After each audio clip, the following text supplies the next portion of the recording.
WHO 13 Zach Fisher joins us now. Zach, there are some political minds who think the state is in for a rough fight here. There are, and Democrats, as you just heard, made the pitch on diversity in the state, that they've done it first for years and had changed the reporting system that caused problems in the last caucus. Iowa Republicans, they've locked up their first in the nation status, and the Iowa Democrats use that as a reason why Iowa should still be first.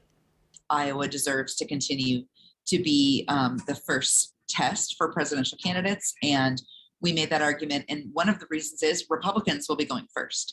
And so in order to keep, to help Democrats continue to grow and our party to continue to stay strong in the state, Democrats being first is critical to that point, and that's another point we made today.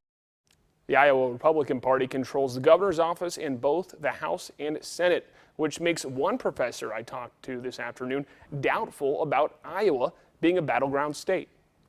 Another thing that the DNC has been insisting on is that the states that will go at the top of the list would have to be competitive, in which a Democratic presidential candidate could actually win. Well, Obama carried Iowa twice, so you can kind of check that box, but that was a while ago. And more recently, the state has become pretty close to beat red, one could argue. In Dr. Shelley's opinion, he told me that he thinks there's a close to zero chance that the Iowa Democrats can be first in the nation again, but he also said the state should remain in the first group of states to go. The decision from the National Party that's expected in August, Aaron. We'll definitely stay tuned. Thanks for following up on it for us, Zach.